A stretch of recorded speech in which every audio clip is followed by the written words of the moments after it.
Okay, as in go? Sorry, 1 second. Forktales, a podcast that feeds the food and beverage world. Oh, awesome.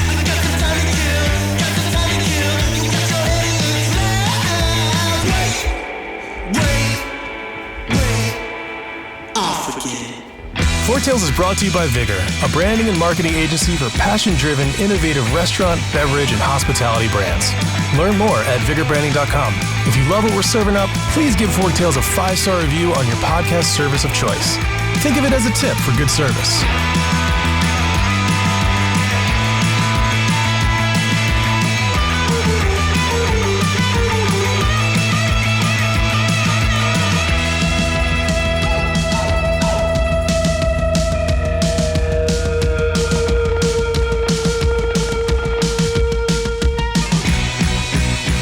Hey everyone, this morning I have the distinct pleasure of talking with my friend Adenah Bayoh. She is the founder at her own companies, of which there are many. We're going to unpack all of them and all the efforts that Adenah has been doing over the years.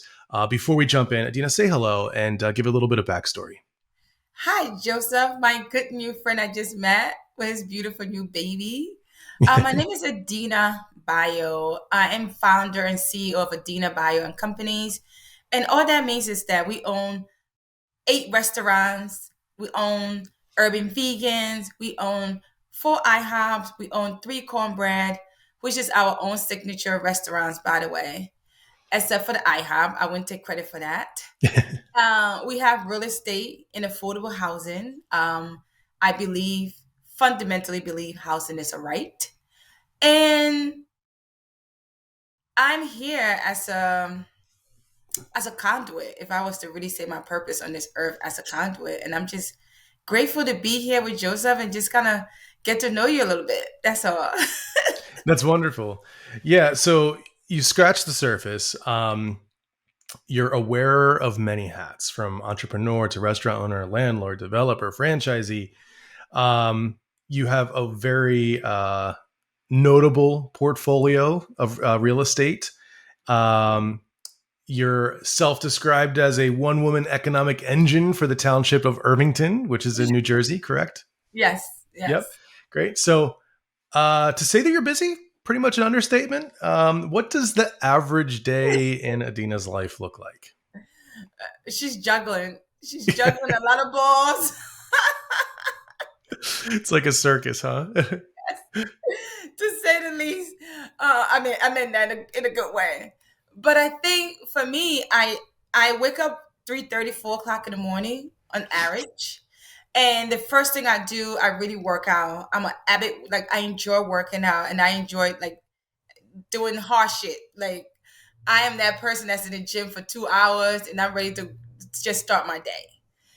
So I usually, after I work out, I meditate. Good meditation is always a good thing because to bring the focus back into your intention, because I believe in intention. I think that we live in a world full of egos, right? And you have to work so hard to not fall victim to your ego, right? Mhm. So I meditate just to bring intentionality back to my purpose of helping people and having people see their highest potential. If I can accomplish that in any given day, I'm fine, right? So, then I run through emails. I run through a bunch of emails, because when you're CEO of a company, everyone have to CC you on everything. That's right. I'm like, did you really need to CC me on good morning, everyone? So Wow. everyone has to CC you on everything. So I go through those bunch of email filter out, and I believe in to-do lists. I believe in jotting down 3 things I want to get accomplished this day that I'm above ground. Because like Beyonce said, every day above ground is a blessing, right? So if today was my last day here, what did I want to get accomplished? And one thing that's always on that list is saying I love you to my kids and my significant other and spreading that joy. And then I dive into the day. I have 2 director of operations that see the concepts. I meet with them either through phone, Zoom, and we kind of strategize for the day. And I have a director of development on the real estate side. I meet with him, kind of get his marching orders.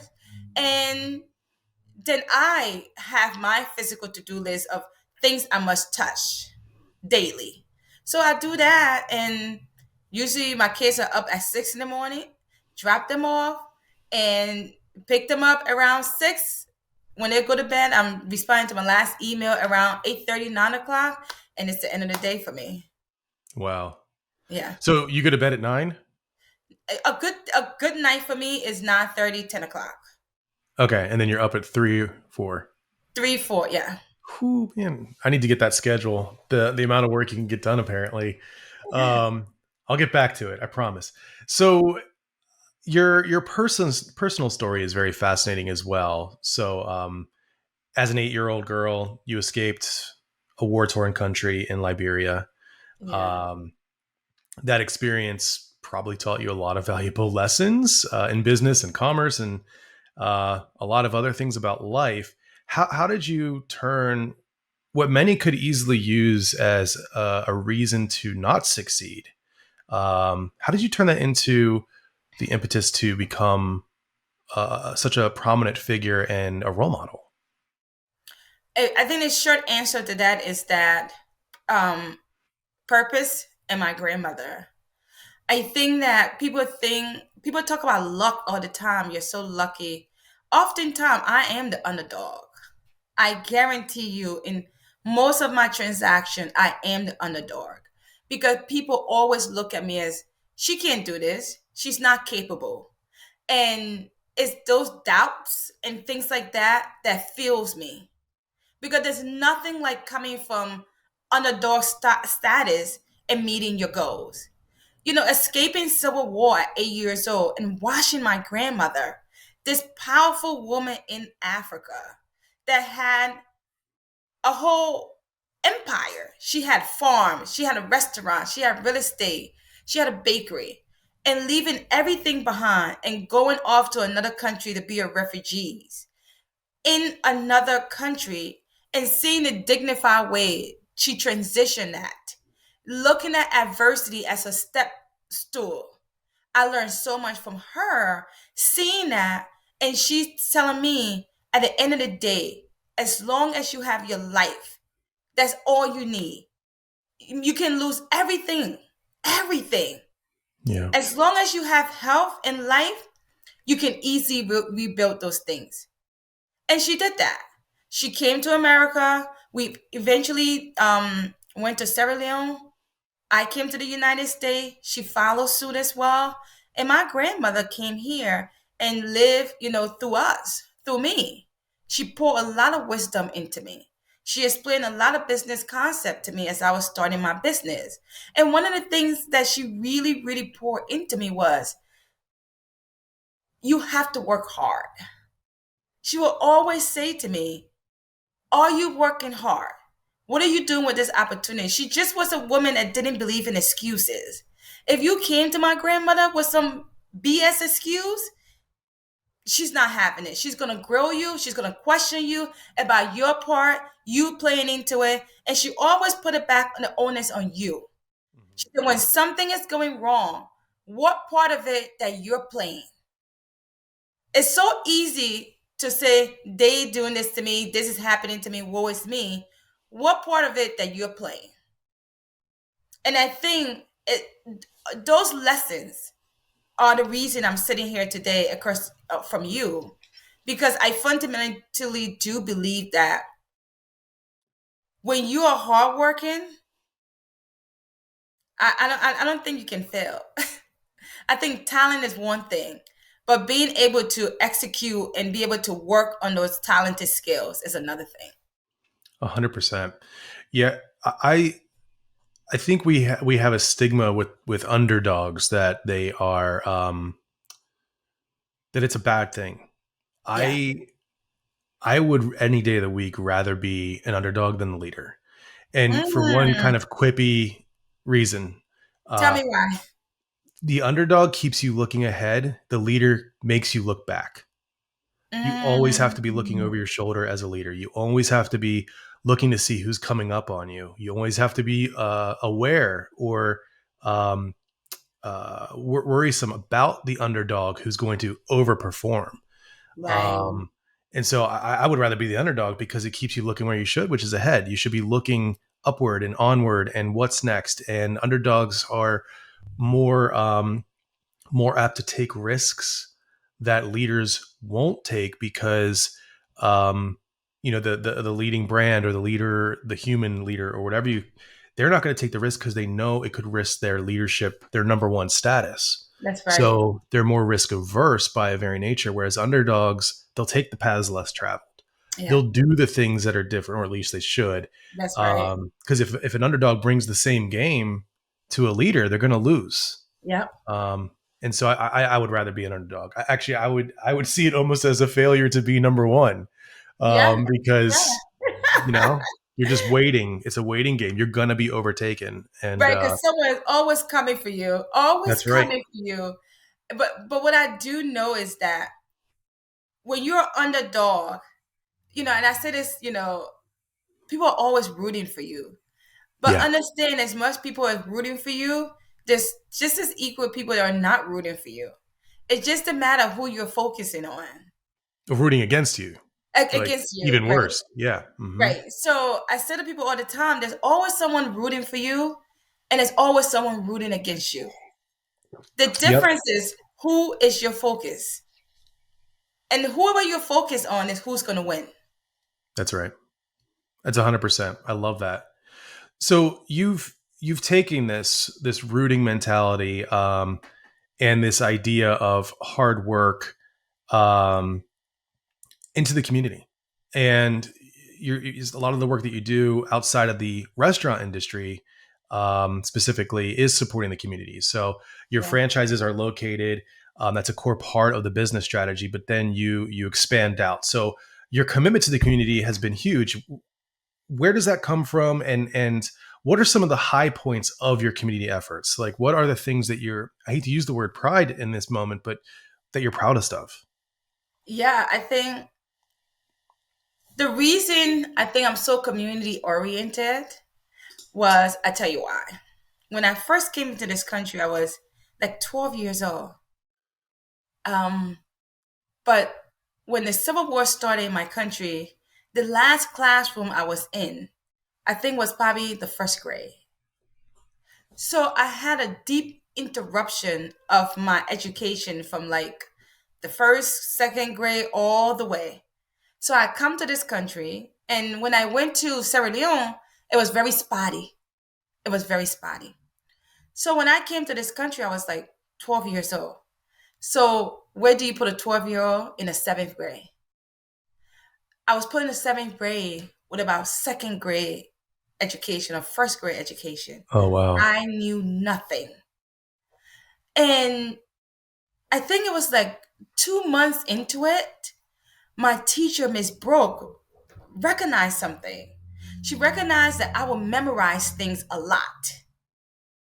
So, but if it was off memorization, I didn't know it. So one day she said to me, she said, Adenah, can you stay for me after class? I gotta ask you something. And I was so scared. I think I was gonna pee my pants. And she came and she said, I'm gonna put something on the board and I just need you to tell me what it is or pronounce it. And she put it on the board and I didn't know it. Couple of letters and I did not know it. And she said to me, don't worry. She said, I tell you what, you're gonna know these words. And she said, you know how? I make I make a deal with you. If you come every day an hour before school, I will meet you here and I will tutor you. Wow. And every time I say this story, like it brings tears to my eyes. And we did that for a good seventh grade, eighth grade. And she started tutoring me from like pre-K books. Like literally took me through the concept of pre-K, kindergarten, first grade, second grade, and just kind of brought me up as if you was teaching like a child. And my confidence grew, and me as a person, like, just really fell in love with like school. It wasn't this it wasn't this nightmare thing anymore for me. And when I graduated 8th grade, she reached out to a couple of schools to find out who in the high schools that she know that can do the same thing for me. And she reached out to a good friend of her that was teaching, Miss Jackson, at Weekwood High School that was like by 2 buses away from my house. And she said, this is going to be hard for you, but you're going to have to catch these buses and go meet with her because she is going to help you and do the same thing that I did for you. Wow. And I met Miss Jackson, I want to say in December of my high school year. And we did that every day in high school. Miss Jackson would come 45 minutes. She'll meet with me. And Miss Jackson was this amazing woman. And I did that throughout high school. And I graduated high school seventh in my high school class of 200 students. I was number seven, right? I was in the top 10 of That's my high school. amazing. So, and I look at that as those women, they did that for me. And I have such deep gratitude for that. That to this day, I remember it and I just want to pour into someone else like they have poured into me. Yeah. How could you not? I mean, that's so I taught at the college level for 2 years. This is going to be nothing compared to what you just said, but I need to say this because it'll lead somewhere, I promise. And in every class that I taught, I got to say, out of 30, maybe one, maybe two, really made it worthwhile. And there was a hefty middle that could take it or leave it. It wasn't very fulfilling for me. Maybe they got something out of it. And then there was a larger group compared to the top that made it really tough to want to do it. And I Mm, think that's something that a lot of our instructors are facing right now. yeah, Where it's people like you who are hungry for it and who are willing to do the work. I think it's really what keeps a lot of instructors going. It's always yeah, that one or that two people that are like, these are the ones. And I actually follow those people to this day and what they're doing in their careers. And it makes me happy, not selfishly, but I'm like, they really went as far as I thought they would. You could tell yeah. they put in the work. And then on to reading. I think it's a disservice that we do in this country right now is people just don't read, No, no, and once you can read, like you said, confidence, but your world is opened up to centuries of information and absolutely. ideas and failures and Yeah, successes, and yeah, the world becomes larger than the actual geographic world, yeah, you know. yeah, um and so it's absolutely. amazing to hear that how that unlocked your life and what you do. And You know, now, the biggest thing I did during the pandemic when there was no PPP and my staff, was forced to stay home, I took all my savings and I paid them for about a whole month. We opened our doors and we fed people in the community and we give away 10,000 pancakes, open the door to kids that was out of school between 11 and 2. They could come and get free lunch because I knew I was that kid that needed school lunch growing up, and I knew what that meant to me, right? yep, And every year we give away free turkey. Every year we close down the restaurant and we do a week long of giving because I believe that we as a community have to take care of each other. And not just that, I think that people are struggling. yeah, And when you have the opportunity to give, just do it. It come back to you tenfold, that's right? right. And I've always lived my life very simply. Like I don't want much. I'm not a flashy person. All I need is a movable car. It don't have to be. And I live my life in a way that I want to be able to have impact in people's lives in a way that's meaningful to them. So that's just a journey that I'm on and I want to continue to be on. And God just have blessed me with this platform. But I tell you, it's not easy. It's like The other day I was talking to someone that was interviewing me and said, "You do so much. How you able to?" I said to that person, I said, "It's never been even a question in my mind. Yeah. It's just something you do. It's just something you Yeah. do." So for me, there you have it. But it's not easy. The journey. I want to do more. I do, and I'm Yeah. going to continue to do more. I think Audrey Hepburn said, I might be misquoting this and misassigning it, but she said, you have two hands. One is for helping yourself and the other one's for helping others, Yes, you yes, know? And I think it's a yes, really good quote to remember because it's important. There are a lot of people out there that think that both should be helping others. yes. And I'm a big proponent of a strong Adenah is makes a stronger community. So if That's right. Adenah weakens, the community weakens. And so you have to help yourself and that allows you to help others. That's right. It's like Um, when you get in an airplane. It's a in time of turbulence, put your seatbelt on, then worry about your child next to you, right? Because you have to be secure to kind of protect your child. It's the that's same right. concept here. It's the same concept. And I think if I can be more successful, the more I can give back, the more Yeah. I will do, right? So how do I become successful? Community. And the community have rallied around me. The community have poured into me. You know, we just came off of making history last week, and I became the first African American woman in the state of New Jersey to ever be awarded the 9% low income housing tax credit. Oh, wow. And it's such a big deal because if you're in real affordable housing development, that is like the pinnacle of development. That's kind of partnering up with the government that allows you to build sustainable, affordable housing for middle income, lower income family. These are not poor people; these are working families.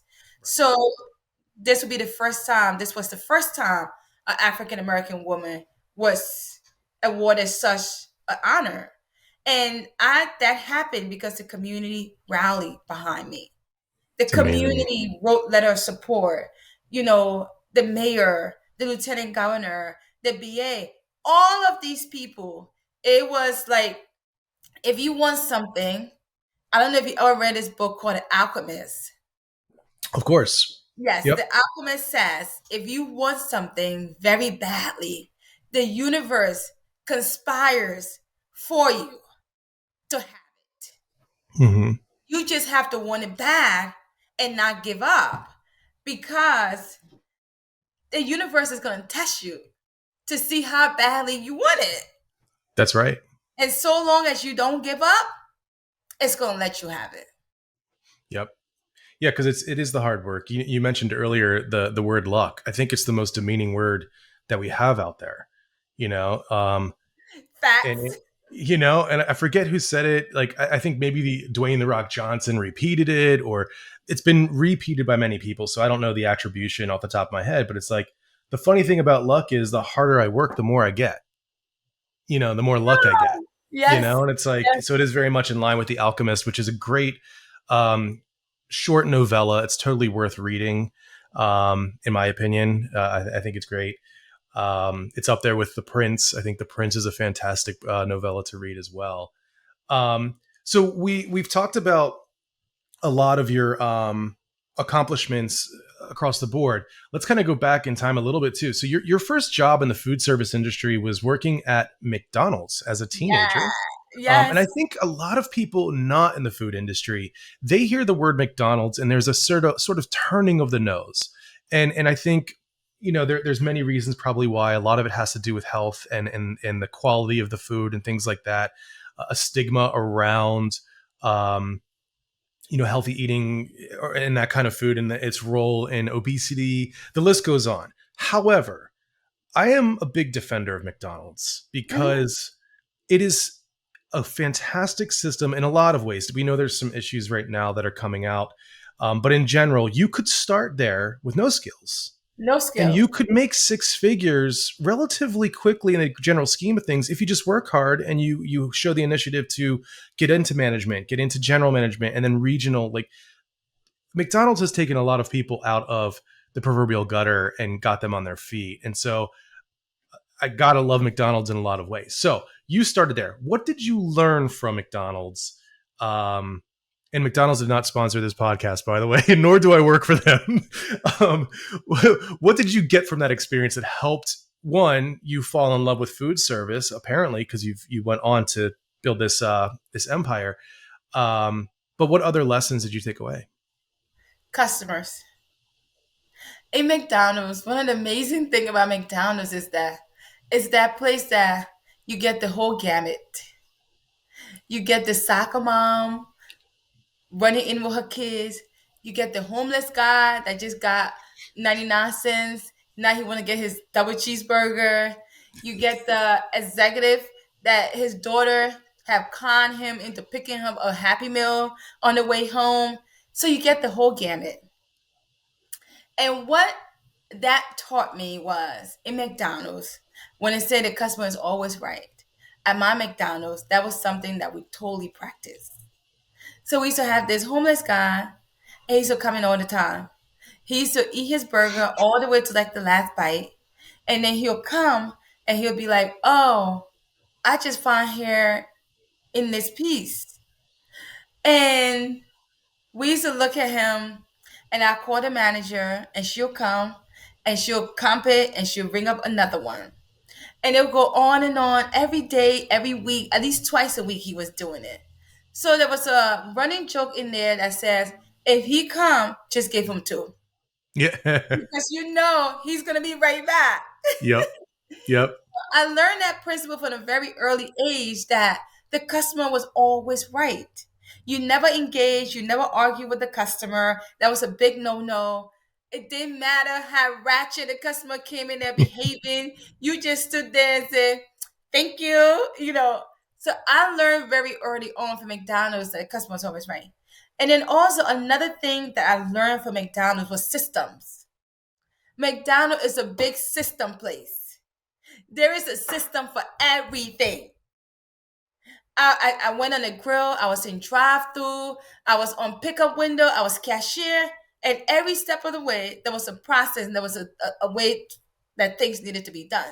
So that sort of got ingrained in me because I work at McDonald's all throughout high school, almost like my last year when I got a better paying job at the mall and I left them. But that was it. It was systems and the customer was always right. And if someone wasn't following the system, it collapsed somewhere. Drive Mm-hmm. got backed up, it collapsed somewhere. So I knew when I started my businesses, I wanted to implement systems. That everything had to have a system. And that if we didn't have a system, the customer would be impacted, it would collapse. So now my restaurant that I built, Cornbread, Farm to Soul, everything have a system. And if it doesn't have a system, we're in the process of building that system. So it's been very, very in like very, very good kind of seeing how so early on some of those principles and some of those things still live with me today. Yeah. I mean, I think movies like the story of Ray Kroc and all that Yeah. really started to show like the difference between um, a restaurant and a strong multi-unit, and the difference between people who knew how to run a restaurant Hmm. and a person who knew how to grow a restaurant. Again, Yeah. rather predatory in a lot of ways, but in some ways not. Like it's easy to look back through the lens of what we know today and cast doubt or negativity on things that have been done in the past. Again, we're more knowledgeable today, but back then, I mean, franchising was a way for families to get out of the rat race, own their own business, and succeed. And there It are a lot of still is stories like today. that. It still is today. And I think when you ask, how do I plan on growing like my concept, it's true franchising. I think Yep. franchising is allowing someone to kind of come into a system that's already been tested out and join that partnership. I started into I started into the restaurant space through franchising. My first Right. store was IHOP. I franchised it. I bought a franchise, and I think at the time I was the youngest woman franchise in the whole Northeast. And I was 27 years old, right? 27 years old.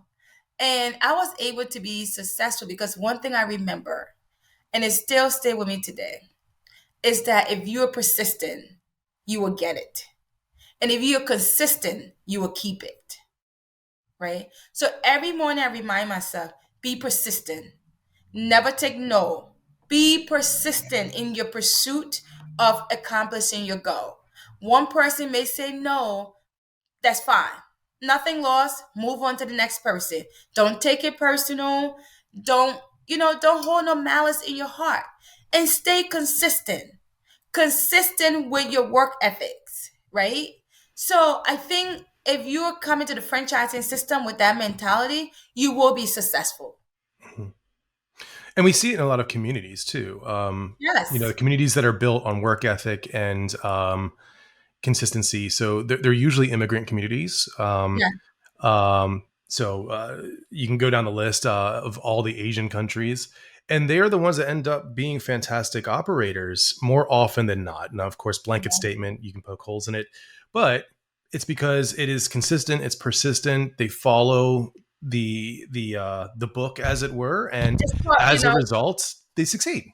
yep. You know, and during the pandemic, that's something that I made sure to at least tell the folks that I speak to and that I interact with, because it'd be like, support local. I was like, absolutely. Also understand that the franchise, like the McDonald's down the street, or this concept or that concept, is local. It's owned by a local family, Yep. and they hire local people, and Yep. so support them too, Yeah. because they are a part of it. Because people forget, they see the logo, they see the brand, and it loses a lot of the humanity on the ground. IHOP has been fantastic for you as a system. Um, Hmm. Not to get into an ad for IHOP, but what drew you to IHOP? Was it just a love for pancakes, or was there something about the system? And then how has that experience been for you? I think IHOP and I is just purely a love story. I loved IHOP pancakes. I think they have some of the best pancake in the world, hands down. I've been around the country. I've been around the world, and You I've haven't been tasted. to my kitchen. We're gonna have to make that happen. We're gonna have to make that happen. Yeah, come to Atlanta. I'll cook you pancakes. Okay. A couple of people have invited me to Atlanta, and when I was in college, I love IHOP, and I would frequent it every day. Every time I was on a date, a late date, we were at IHOP. It was just my spot. And when I left college, I wanted to bring that in my community, and it was just so difficult.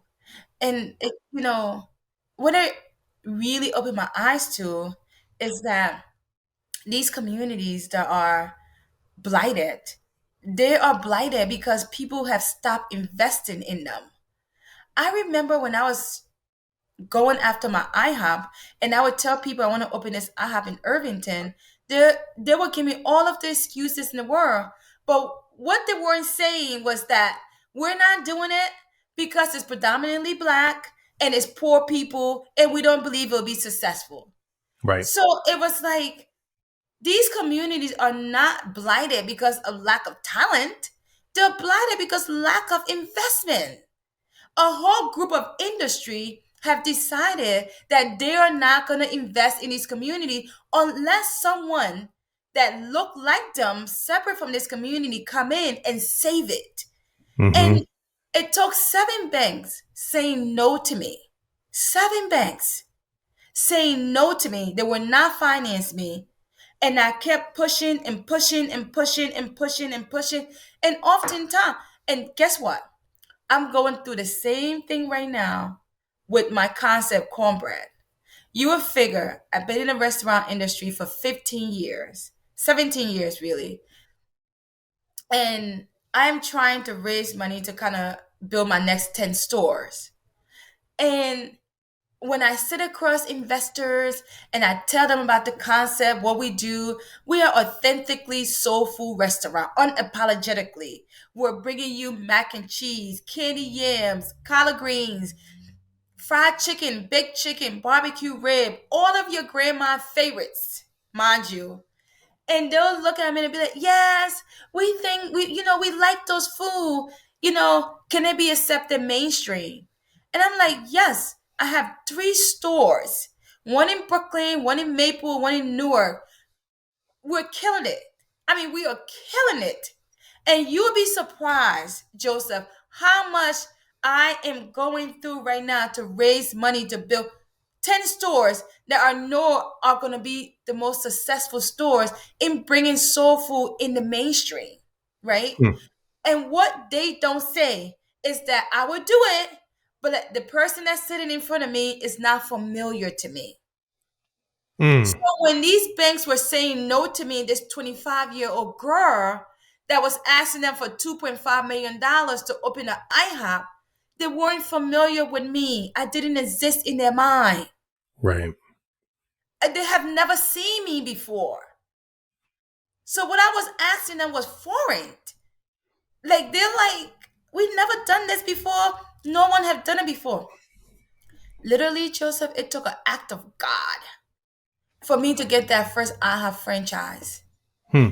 And it took someone in IHOP, after me having my franchise for almost 2 years, called me and said, Dina, what's going on?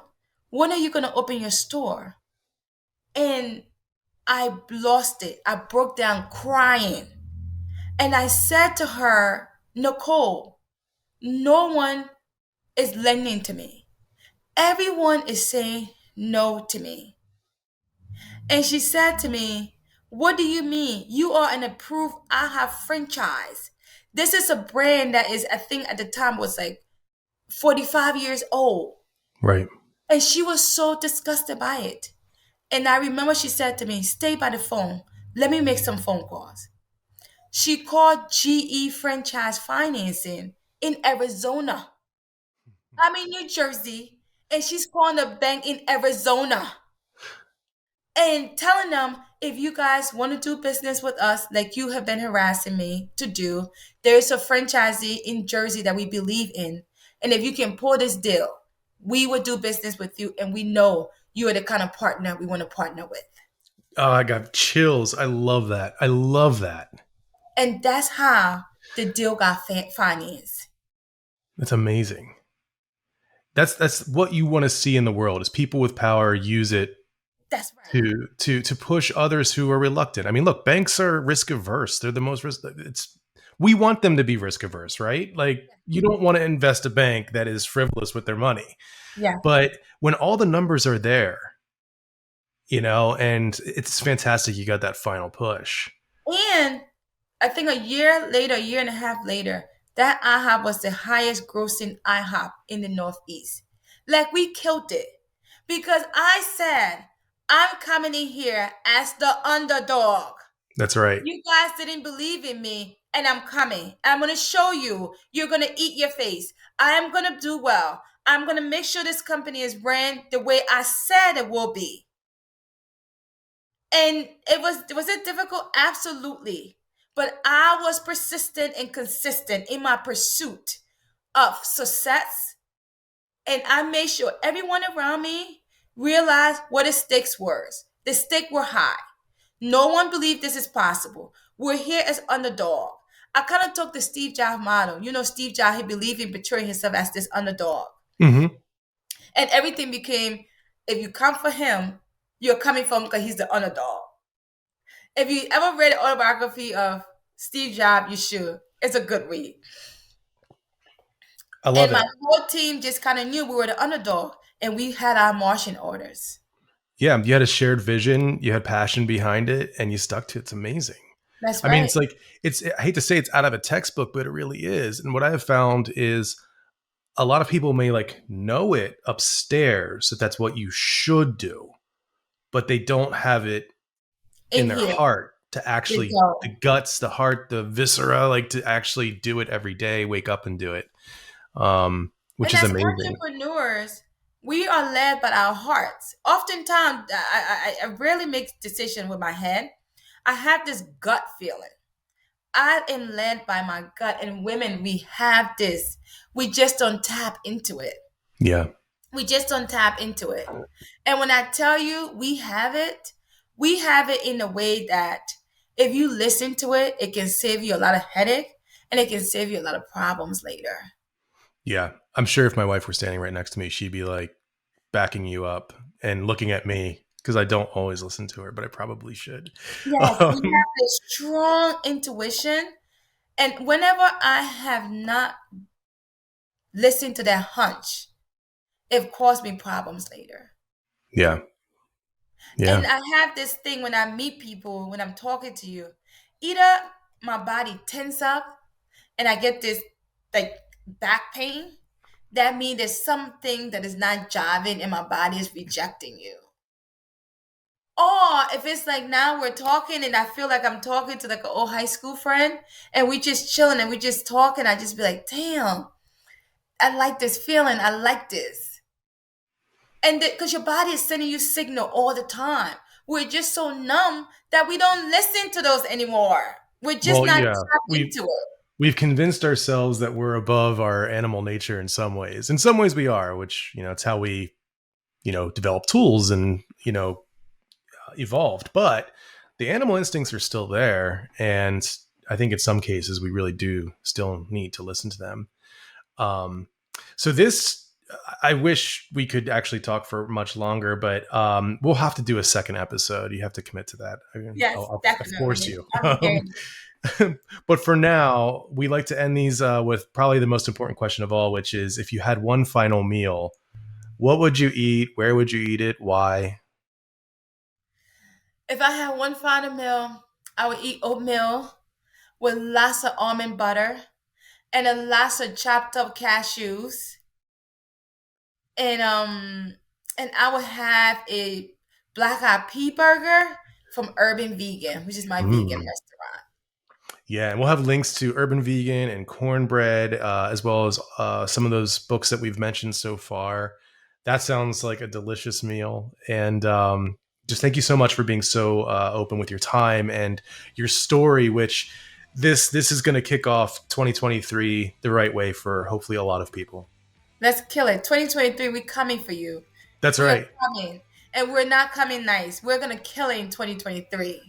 Absolutely. It is going to be all of our years for those of us who work hard and are determined and persistent and consistent and, lead with our heart. So I love it so much, Adenah. Thank you so much for being on the show. My pleasure. If you love what we've served up, please follow us at Vigor Branding on Instagram, LinkedIn, YouTube, and Medium. Forktales is produced by the team at Vigor. Audio and video post-productions provided by Zencaster.